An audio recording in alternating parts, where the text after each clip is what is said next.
Su nombre completo era Johannes Chrysostomus Wolfgangus Theophilus, más conocido por todos como Wolfgang Amadeus Mozart. Pero empecemos por el final de esta historia. Es la madrugada del 5 de diciembre de 1791. Unas fiebres terribles han entrado en el cuerpo de Amadeus. Desde el pasado 20 de noviembre está en cama. Y está preocupado. Los médicos han decidido adoptar pues la postura habitual en esos casos, la sangría. El cuerpo de Mozart está inflamado, muy hinchado. Todo tipo de rumores circulan por Viena. Quizá el veneno ha hecho estragos en el cuerpo de Wolfgang. Y muere sin terminar el requiem. Después, un discípulo suyo lo terminaría. Dio quizá la indicación desde la cama. Y cuando muere, está prácticamente arruinado. Eso sí, con un cierto reconocimiento por parte de la sociedad, de la fría sociedad vienesa. El 5 de diciembre de 1791. Wolfgang Amadeus Mozart, uno de los más grandes compositores que ha dado la humanidad, lanzó su última mirada al cielo. Pero ¿cómo vivió Mozart los 35 años que la vida le consintió, que la vida le dio? ¿Cómo se vivieron esos 35 años? Debemos remontarnos, por tanto, al 27 de enero de 1756. Lo cierto es que no era una familia de tradición musical, ni mucho menos. El abuelo había sido albañil, pero se había casado con la viuda de un encuadernador y aprendió el oficio. Después se casó con la hija de un artesano, del tejido. Y no le fue mal. Consiguió dar estudios a Leopold. Este estudió en los jesuitas y la formación musical fue excelente. Además de ser músico, Leopold, eso es al menos lo que creemos, también era un filósofo. Se preguntaba acerca de la vida. También se interesaba por la política. Por tanto, cuando Leopold se casase, seguro que a sus hijos les daría una formación musical excelente y les intentaría inculcar lo que él había aprendido en su amplio caminar por la vida. Y así lo hizo. Se casó con una joven preciosa llamada Ana María. Y como hemos dicho antes, tuvo siete hijos. Desgraciadamente solo pudieron quedar dos, Ana María y Wolfgang. Sepamos qué pasó con ellos. Se van a Viena y allí pasan unos años felices con los dos niños. Nanner, así se llamaba Ana María, así la llamaban todos, y Wolfgang. El padre Leopold empezó a dar clases de clavicordio a Nanner. Bien, pues aquí tenemos al jovencito Wolfgang con 3 años, mirando estupefacto cómo su padre le da clases de clavicordio a su hermana Nanner. Y él, quizás también buscando ese amor, se mete en las clases, empieza a escuchar. Rápidamente el padre se da cuenta que ese niño tiene algo especial. Y el padre, excelente violinista por otra parte, decide también incluirlo en sus clases familiares. El niño con 3 años empieza a destacar, y con 4 incluso llega a componer. Aunque esas dos composiciones, un andante y un allegro, tienen mucho de su padre. No se puede considerar que fueran las primeras composiciones de Wolfgang Amadeus Mozart. Estamos en 1760, y los niños prodigio abundaban en aquella época. Incluso se fomentaba que apareciera el niño prodigio. El padre sabe perfectamente que allí puede tener una joya, y que gracias a sus hijos, él puede subir de categoría social, cosa que hasta la fecha no había conseguido. Viajan a Viena, como antes hemos dicho. Y fijaos hasta dónde llega el grado de protección que ejerció Leopold, su padre, sobre el niño, que incluso en la pensión donde habitan, los niños que estaban en esa pensión contraen una enfermedad infecciosa, una enfermedad contagiosa, por otra parte. El padre, en un acto puro de egoísmo, se traslada con el niño pequeño y deja a la madre y a Nanner en la pensión. ¿Se puede comprender esto? El padre no es que tuviera grandes aspiraciones para su hijo, por lo menos que fuera cortesano, eso sí. Que entrara al servicio del arzobispo o al servicio de cualquier noble. que compusiera canciones, que compusiera música para quien se lo pidiera, pero que tuviera una vida tranquila, apacible, con un sueldo digno, un sueldo fijo, por otra parte. Casi lo consigue. Pero hay que enseñar al niño, hay que darlo a conocer a la sociedad austriaca. Y por tanto, Leopold organiza una gira. Sí, se convierte en manager de los niños. Y empiezan a visitar zonas, empiezan a visitar pueblos, empiezan a visitar palacios, y los niños, porque hay que decir que el concierto lo daban los dos niños, los niños son el asombro de la sociedad austriaca. Namen lo hace muy bien en el clavicordio. Wolfgang no le va a la zaga, sí señor, lo está haciendo muy bien, francamente bien. Incluso las dotes de Wolfgang Amadeus Mozart empiezan a sorprender a todo el mundo. Llegan a tapar el teclado con un trapito para probar las cualidades, le hacen preguntas complicadísimas que él resuelve. Es un niño prodigio, eso está muy claro. Por tanto, Austria se hace muy pequeña para la familia Mozart. Y Leopold decide abrir fronteras y empieza a visitar otros países, otros territorios. Y así, Bohemia, Prusia, Baviera, Francia, Inglaterra, Palatinado, Italia, casi toda Europa es recorrida por los Mozart. Eso sí, con escasos beneficios económicos, porque los viajes eran muy caros, la ropa, el mantenimiento, la comida. Pero bueno, por lo menos el viaje de promoción ha servido para algo. Toda Europa está hablando ya del joven talento que Mozart mostraba. Desde bien jovencito, Wolfgang Amadeus Mozart dio muestras de su estado ciertamente delicado de salud. Contrajo fiebres reumáticas, posiblemente las mismas fiebres que le produjeron la muerte 30 años más tarde. Contrajo fiebres reumáticas, tuvo muchos problemas, tuvo que estar varios meses, varias semanas en cama a lo largo de toda su vida, porque era muy precario el estado de salud. Tened en cuenta que los viajes eran constantes, no eran tan cómodos como ahora. El traslado de una ciudad a otra podía durar 2, 3, 4, una semana. Era increíble el trajín que Leopold daba a sus hijos. Y eso sí, la disciplina era férrea. Sometía al joven Wolfgang, lo sometía a una dura disciplina, siempre tocando, siempre ensayando, siempre componiendo. Nanem quizás se libró un poquito de este asunto, pero desde luego los Mozart recorrieron casi todas las cortes europeas. En Austria, la emperatriz María Teresa, con sus hijos María Antonieta, que posteriormente sería reina de Francia, reina decapitada. También Leopoldo, sería después Leopoldo II, y José II. Ahí es nada, le conocieron y le quisieron. Cuentan las viejas crónicas que Mozart se subió a las rodillas de María Teresa, pidiendo, necesitando sus caricias. María Teresa le besó, y después le mandó un vestido, un precioso vestido de terciopelo. Hay que decir que Mozart, aunque no tenía dinero, sí que vistió muy bien desde jovencito. Los nobles le procuraban trajes de auténtico lujo. Hay que comentar que el padre sabía muy bien aprovechar la edad de sus hijos, y siempre que iba a algún sitio quitaba algún añito. Si Wolfgang tenía 6, pues quizás tenía 5. Si tenía 7, 6. Si eran 9, pues ya lo dejaba en 7. Lo interesante es que el niño fuera muy joven. Cuanto más joven, mejor. En su primer viaje a París conoce a Luis XV, nada más y nada menos. Pero hay una anécdota muy curiosa que podemos comentar. La reina besa, acaricia a Wolfgang. Wolfgang siempre iba diciendo, ¿me quieres? Quiéreme, acaríciame, mímame. Necesitaba mucho cariño, estaba falto de afecto quizás, aunque sus padres le cuidaban bien, pero buscaba ternura. Y la reina francesa se la dio, le acarició, le besó, jugueteó con él. Y llegó una señora, seguro que todos conocéis, a Madame Pompadour, ¿verdad que sí? Cortesana, dicen que amante del rey. Madame Pompadour era alta, aunque en ese momento era ya algo gruesa, sí que más o menos dejaba ver que el pasado de Madame Pompadour había sido glorioso, bastante glorioso. Madame Pompadour estaba allí, y no soportaba al niño. No le gustó Mozart, no le gustó.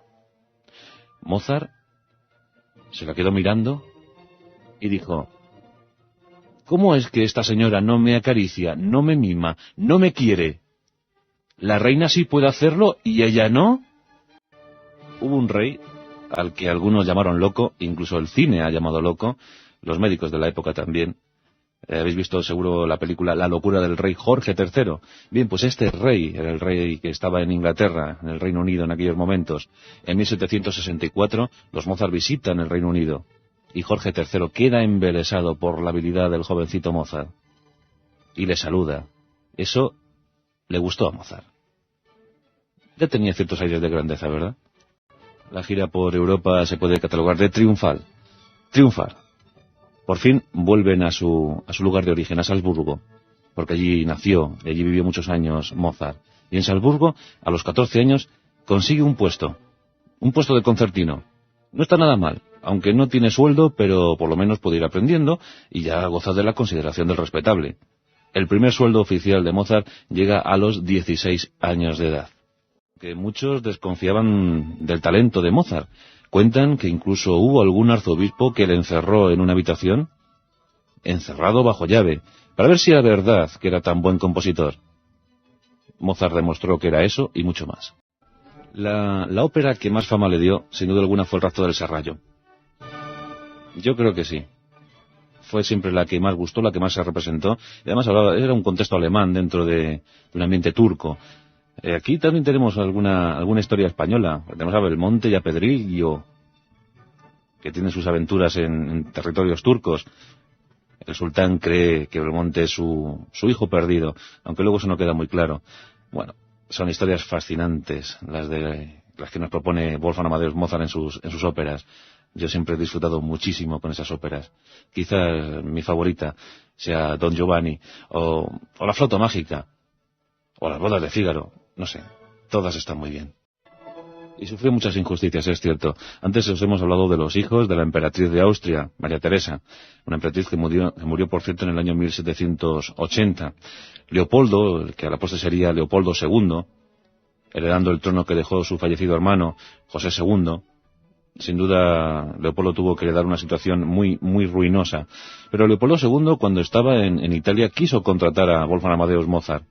Le mandó una carta a su madre, diciendo que aquel jovencito que habían visto en la corte austriaca hace algunos años, bien podía ser músico de su corte. La emperatriz María Teresa, que tanto cariño, tantos besos, tantos abrazos, tantos trajes había regalado a Mozart, le dijo a su hijo Leopoldo II, allá tú, si quieres contratar a un inútil. En cuanto al terreno religioso, hay que decir que Wolfgang Amadeus Mozart fue un ferviente católico. Aunque en 1784, a la edad de 28 años, se afilió a la francmasonería. Fue masón, por convicción. Liberal, enemigo de los fundamentalismos religiosos, aunque eso no lo hizo renegar de su fe católica. Y dedicó mucho tiempo a la música sacra. Bueno, pues motetes, ofertorios, vísperas, 17 misas y por supuesto su patético Requiem. En cuanto a la orquesta, 28 composiciones para piano, 49 sinfonías. Estamos escuchando algunas esta noche. Maravillosas, ¿verdad? 49 sinfonías, esos 28 conciertos para piano. Y también algunos divertimentos, algunas piezas realmente magistrales. Él se divertía muchísimo componiendo. En cuanto a cámara, pues aquí tenemos tríos, tenemos 24 composiciones para cuartetos, también quintetos, por supuesto música para clarinete, trompa y la flauta. No le iba mal la vida a Wolfgang Amadeus Mozart en Salzburgo, pero muere el arzobispo Segismundo y llega el tristemente famoso Colloredo, o Collorredo, o como queráis, que fue el primero que le dio un sueldo, por cierto. Pero las cosas no iban bien. No iban bien porque hubo muchos enfrentamientos, al final disputas, el honor de Wolfgang Amadeus Mozart estaba por medio, y en contra de la opinión de su padre, esto fue lo primero que enemistó a Mozart con su padre, pues decide abandonar Salzburgo. Decide irse a Viena, a la Gran Viena, a disfrutar, a triunfar, a llegar a lo más alto. Leopold, su padre, se muestra muy triste. Piensa que su hijo está perdiendo una gran oportunidad. Pero lo cierto es que Wolfgang no soportaba, no quería ver ni en pintura al arzobispo Colloredo. Era un mal tipo. Por cierto, el padre estaba muy confiado con Colloredo, con el arzobispo Colloredo, pensando que iba a conseguir por fin su sueño ansiado, y es nada más y menos que ser maestro de capilla. Colloredo nunca le dio ese honor, y Leopold murió sin conseguir ese sueño. Wolfgang Amadeus Mozart siempre recriminó a su padre que fuera tan servil, tan pelota del poder, por un sueldo fijo, quizá perdió lo mejor de su vida. Pero hablemos de Wolfgang Amadeus Mozart y el amor. Estamos en 1777, en un viaje a Mannheim, con su madre, conoce a Aloysia, su primer amor, su primer gran amor, Aloysia Weber. Apuntad bien este apellido porque será una constante en la vida de Mozart. Aloysia Weber. Su amor secreto, su amor apasionado. Siempre quiso a Aloysia, hasta que conoció a Constance, la hermana de Aloysia. Por cierto, un año más tarde, en un viaje a París con su madre, un viaje al que a Leopold le hubiese gustado ir, pero no pudo ser porque el arzobispo Colloredo no le dio permiso, Wolfgang Amadeus Mozart va a París con su madre y el 3 de julio de 1778 muere la madre de Mozart. Fue todo un palo para él. Lo de Aloysia no puede ser, porque la madre de Aloysia, que había quedado viuda, necesitaba colocar bien a las niñas, y Mozart por aquel entonces no era un excelente partido. Sí, en cambio, un jovencito actor y cantante, que andaba por allí por Viena, sí que sería un buen partido para Aloysia. Por tanto, pactan y negocian el casorio, y se casan efectivamente. Mozart está abatido, aunque después esta pareja, Aloysia y el cantante, serían buenos amigos, excelentes amigos de Mozart, se llevarían muy bien, incluso creo que el cantante fue uno de los que mejor comprendió a Mozart en su tiempo. 1781, Mozart está en Viena y vive en una casa, la casa de los Weber precisamente. Allí está mamá Weber con sus 4 hijas. Y Mozart está allí, y los rumores por la ciudad, y todo el mundo diciendo, ¿qué hará este Mozart allí metido con las 4 hijas? ¡Oh, pecado! Seguro que alguna perderá la honra. Mozart se ve fijado en Constance. Quería a Constance. Cuando manda una carta a su padre explicándole su amor por Constance, dice, no es muy guapa, pero tampoco es fea. Austera, ahorrativa, sabe hacer todo lo que tiene que hacer una mujer. Seguro que será buena madre. La chica yo creo que le corresponde. Aunque coquetea, luego ya veremos que Constance, pues en fin, sí, quería mucho a Mozart, pero también quería a otros. Eso ya lo veremos luego en Baden, en el balneario de Baden, donde coqueteó con el que sería después su segundo marido. Qué cosas, en vida de Mozart todavía. Lo cierto es que los rumores corren. Y estas chicas estaban bajo la tutela de un señor muy importante, muy destacado en la sociedad vienesa. Se comenta que los amores de Mozart, de Wolfgang y Constance llegaron a mayores. Por tanto, le hicieron firmar un documento a Wolfgang por el que, si no se casaba con Constance en los próximos 3 años, debería pasarle una pensión vitalicia de 300 florines. Y Wolfgang va y firma el documento. Tal era su amor por Constance. Constance, en un arrebato también de amor, rompe el documento delante de Mozart, diciendo, si no te quieres casar conmigo, no te cases. Este documento no te liga, no te obliga a estar unido a mí. La madre lloraba, no sé si por el amor o porque había roto el documento. Wolfgang Amadeus Mozart decide triunfar, pero claro, de momento no le contratan, y si le contratan por poco. Hay que contar que mientras que estuvo Wolfgang Amadeus Mozart en Viena, se estuvo cambiando constantemente de piso. Algunas veces más lujosos, otras menos, pero estuvo constantemente cambiándose de vivienda. Y constantemente acudiendo a los prestamistas porque no había manera. Los gastos eran incesantes. Hay que decir que a Amadeus Mozart le gustaba gastar, le gustaba vivir bien, vivía al día. Si cogía 300 florines que se pulía, pero rápidamente. Bueno, tampoco es que ganara mucho. Tuvo que dar clase. Eso sí, cogió alumnas de la nobleza y cobraba muy caro. Cobraba 6 ducados por una serie de 6 clases. Y eso era mucho. Debía ser uno de los profesores mejor pagados de la zona. Lo cierto es que no tenía muchos alumnos. Muchos no. Sobre todo porque en época de verano los nobles de Viena se iban a sus casas de campo. Entonces, claro, sí, podía dar clases en invierno, pero no era precisamente muy hormiguita, más bien cigarra. Eso sí, hay que destacar una alumna, Josefa. Josefa estaba enamorada, perdidamente enamorada de Wolfgang. Pero este no la correspondía. Wolfgang Amadeus Mozart dijo en una carta, a su padre también precisamente, es gorda. Y cuando interpreta, sí, canta bien, pero hay que ver cómo suda, ¿eh? Cómo suda. Y se encuentra con una de esas almas que de repente te encuentras por el camino y te ayudan. El barón von Swieten. El barón von Swieten hizo que Mozart estudiara, que aprendiera cosas, descubrió el contrapunto de Händel y Bach. Se adentró en las posturas, en las tesis barrocas, y evolucionó musicalmente hablando. Aunque Mozart, siempre hay que decir que creó un lenguaje propio, un lenguaje musical propio, sí que se dejó influenciar por los grandes. Bach y Händel eran un ejemplo. El barón von Swieten fue un francmasón destacado, partidario de la Ilustración. Después ayudaría a Haydn o a Beethoven, nada más y nada menos. Hay que contar que Beethoven estuvo en Viena en la época de Mozart y tocó para Mozart. La desgracia es que solo pudo estar un par de semanas en Viena. No volvería hasta que Mozart ya desapareció físicamente. Pero sí es cierto que hubo un encuentro entre los dos, entre Beethoven y Mozart. ¿Os imagináis?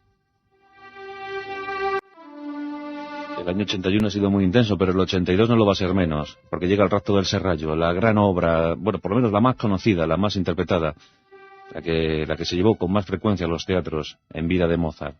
El Rapto del Serrallo, una obra alucinante. Y en el 82 consigue el éxito. Aunque no consigue mucho dinero, porque debéis saber que en aquellos tiempos eso del copyright, eso de los derechos de autor no existía. Simplemente te pagaban la obra y ya está. Podías cobrar 400 y pico florines, quizá más, pero no tenía luego una repercusión clara. En cambio, si te llamaban para estrenar la obra en otra ciudad, como por ejemplo era Praga, que era un hervidero cultural en aquella época, pues sí te podían dar 100 ducaditos o alguna cosita de estas, pero nada más. No se ganaba mucho. Los músicos debían ir a sueldo de los nobles porque si no, mal lo llevaban. El caso es que en 1782 se consigue triunfar con esa obra, El Rapto del Serrallo, una obra inmemorial. Y la madre de la Weber y la madre de Constance vuelve al ataque. Quiere obligar a Wolfgang Amadeus Mozart a casarse. Dice, bueno, ya está bien. Wolfgang decide casarse, efectivamente. Y en agosto de ese año se casa la pareja feliz. Se van a vivir a un modesto piso, un modesto apartamento. Y allí viven al día. Ella era muy joven. Y eso del ahorro no lo habían aprendido ninguno de los dos. Por tanto, son felices. Las risas, los cuentos, dicen que a Mozart le encantaba escuchar a Constance cómo le contaba el cuento de Aladín, Aladino y la lámpara maravillosa, o Cenicienta. La forma de hablar, la forma de narrar que tenía Constance encantaba, embelesaba a Mozart. Cuando éste estaba deprimido o triste, llamaba a Constance para que le contara esos cuentos, y los dos reían. Se pasaban toda la noche riendo y contando cuentos. Una pareja, se puede decir, feliz. En 1784 también hay cosas importantes para Wolfgang Amadeus Mozart. Con 28 años entra en la francmasonería. Importante para él, muy importante para él, muy convencido. Y además, nace Carl Thomas, su primer hijo. Mejor dicho, el primero que logró vivir. La pareja tuvo seis hijos, de los cuales solo 2 pudieron crecer, sobrevivir. La mortandad, como he dicho antes, era terrible en la sociedad austriaca y en toda Europa en general. Las enfermedades eran constantes. Hay que decir, por ejemplo, un ejemplo curioso. Wolfgang Amadeus Mozart estuvo ciego 9 días. Cuando era jovencito contrajo la viruela y todos pensaban que su rostro, agradable por otra parte, no era muy alto, pero sí que era guapo y una apariencia muy agradable. Además él vestía muy bien. Pues cuando era pequeñito contrajo la viruela y estuvo ciego 9 días. Un buen doctor, consiguió curarle y recobrar la vista. Pero, como he dicho, la enfermedad era una constante. Morían muchos niños, la tasa de mortalidad infantil era altísima. Por tanto, no era de extrañar que las familias tuvieran 10 o 12 hijos y solo vivieran 2, 3. En el caso de los Mozart, fueron 6 y vivieron 2. Necesitamos un profesor para la sobrina del emperador José II, para la princesa Elizabeth. Mozart quiere ese puesto, quiere ese cargo, por fin un sueldo fijo. Pero se interpone la figura de Antonio Salieri. Amigos, aparece Salieri, tenía que aparecer. El odio, el amor-odio que sentían estos dos. ¡Qué barbaridad! Ha dado para alguna película incluso. Salieri se hace con el puesto. Mira con desprecio a Mozart. Le mira con sumo desprecio. Aunque también hay mucha leyenda en este asunto, porque revisando libros, revisando las viejas crónicas, descubrimos el 13 de octubre de 1791, es decir, prácticamente un mes y medio antes de la muerte de Mozart, que Mozart llama a Salieri para pedirle opinión sobre la flauta mágica. Y Salieri lo único que puede decir es bellísimo, bravo, bravo, bellísimo, le valora la obra, le anima a continuar. Por tanto, sí, amor-odio, pero ¿hasta qué punto? Cuando corren los rumores sobre el posible envenenamiento de Mozart, todos apuntan con el dedo a Salieri. También debéis saber que Antonio Salieri acabó sus días en un manicomio. Sus últimos años estuvo en un manicomio, y allí es cierto que confesó haber envenenado a Mozart, pero también es cierto que después, inmediatamente después, se retractó de lo que había dicho. Nunca sabremos el porqué y la causa de la muerte de Mozart. Hemos hablado antes de las influencias que estaba recibiendo Mozart, muy pocas, es cierto. Quizás su único maestro fue su padre, sin duda alguna. Leopold, su padre, fue su mentor, su maestro, su consejero. Incluso en los tiempos que se llevaban mal, Mozart seguía escribiendo a su padre pidiéndole consejo. Pero Joseph Haydn fue, sin duda alguna, uno de los grandes influenciadores de Mozart. A Mozart le impresionaba la manera de componer que tenía Joseph Haydn. Bueno, a Mozart y a todos nosotros. Disfrutaba y le dedicó una serie de cuartetos. Joseph Haydn se mostraba muy orgulloso. Hay una historia muy curiosa sobre Goethe, sobre el creador de Fausto, de Werther, por ejemplo, joven Werther. Bien, pues Goethe llegó a decir... Goethe tenía una diferencia de edad con Mozart de 7 años. El primer encuentro entre estos dos, fijaos que dos, Goethe y Mozart, fue cuando Mozart tenía 7 años y Goethe tenía 14. Bien, pues cuando era viejo Goethe llegó a decir que el único capaz de poner música a su Fausto hubiese sido Mozart. Que todo lo que se pusiera después poco importaba. Pero qué lástima que Mozart no le hubiese puesto música a su Fausto. Eso lo dijo Goethe. Ahí es nada. Hay también historias muy curiosas con esto de las óperas alemanas, que Mozart tanto insistió en buscar la ópera autóctona, ¿no? Porque en aquellos entonces dominaba la ópera italiana, sin duda alguna. Dominaba y sigue dominando, vamos. Bien, pero el asunto es que después del Rapto del Serrallo, Mozart tiene mucha dificultad para estrenar una nueva obra. ¿Por qué? Porque no se acepta la obra alemana, no se acepta la ópera alemana, o por lo menos hay muchas dificultades. Pero sí, en cambio, desde Praga recibe un encargo. Véngase usted y estrene aquí una ópera. Praga, antes hemos comentado que era un hervidero cultural, y Mozart, muy alegre, se va allí a estrenar nada más y nada menos que Las bodas de Fígaro. Después le encargarían otra, y cayó Don Giovanni. Qué suerte tuvieron los de Praga, ¿verdad? El texto de Las bodas de Fígaro es de Da Ponte, nada más y nada menos. Salieri no quería que se estrenara Las bodas de Fígaro. Salieri era un poco odioso, la verdad. Rosenberg, por ejemplo, también insistió en que no se estrenaran. Como antes hemos comentado, esta ópera lo que nos plantea es que los servidores, los siervos, pueden ser más inteligentes, más lúcidos, más pícaros que sus señores, que siempre van exigiendo el derecho a pernada. Parece que no hay otra cosa. Los nobles se molestaron muchísimo con estas obras. Antes hemos hablado de Haydn. Bien, pues a Haydn le llamaron para que cogiera una de sus viejas óperas y la estrenara en Viena. Y Haydn se ofendió. Dijo, después de las óperas de Mozart, ¿me llamáis para que recupere una vieja ópera mía? Llamadme para que estrene una. Haydn siempre admiró, siempre adoró la figura de Mozart. Siempre pensó que era uno de los máximos creadores que había dado la humanidad en aquellos tiempos. Y Haydn ya lo pensaba, estando vivo Mozart. Fue uno de los que más reconoció la labor, el trabajo de Mozart. No quiso recuperar una de sus viejas óperas. Pensaba que no estaban a la altura de las que ya estaba haciendo Mozart. Él quería estrenar, él quería componer, pero a la altura de Mozart. Un respeto tremendo el que sentía Haydn por Mozart, y al revés. Las bodas de Fígaro se estrenan cuando Mozart tiene 30 años. Con 30 añitos estrenó esta maravilla. ¡Qué barbaridad! Bueno, la situación económica de Mozart va de mal en peor. Antes hemos dicho que se estaba cambiando de vivienda, está a punto casi de entrar en una chabolita, los préstamos le agobian y manda una carta al príncipe de Liechtenstein. Y le dice que a cambio de un sueldo fijo, él puede componerle obras maestras, en exclusiva, para él. El príncipe, bien, dice, vale, muchas gracias, pero te compro algunas, pero no te puedo contratar, no puedo darte un sueldo fijo para que me compongas una o dos obras. Debe ser que la economía europea por aquellos entonces estaba muy mal, francamente mal. Anda que como tuviéramos un Mozart hoy en día, se moría de asco, ¿eh? Después de las bodas de Fígaro, Mozart está muy mal visto en la corte vienesa y quiere, pues, iniciar una pequeña aventura. Él le dice a los suyos, a la gente que había colaborado con él en la creación de las bodas de Fígaro, ¿os animáis? ¿Os venís conmigo por Europa de gira? Todos le dicen que sí.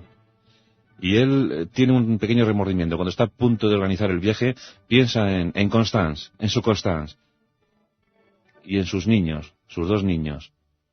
Y sabe que Raymond el primero había muerto quizás por una pequeña falta de cuidados. Decide hablar con su padre y le propone que cuide de los niños. Igual que estaba haciendo con el hijo de su hermana, de Nanem, ¿sí? El padre tiene aquí un mal gesto y le dice que no cuidará de sus hijos, que se busque la vida. Mozart, muy apenado, suspende el viaje. Ante todo quería cuidar de su familia. Quería sacarla adelante, no quería más remordimientos de conciencia. El 28 de mayo de 1787, Wolfgang Amadeus Mozart tiene 31 años cuando muere su padre Leopold. A la llegada de un viaje le comunican que su padre está gravísimamente enfermo. La muerte es impactante para Wolfgang, porque a pesar de las diferencias, le quería con locura. Aunque hay aquí un gesto extraño, muy extraño. Pocos días después, pocas semanas después, Wolfgang Amadeus Mozart compone una obra tremendamente alegre y sugestiva. Es como si Wolfgang Amadeus Mozart se hubiese liberado de algo. Estaba contento. Y al estar contento, compone música alegre. Uno de los grandes músicos, por no decir el más grande músico que ha dado la humanidad, Wolfgang Amadeus Mozart.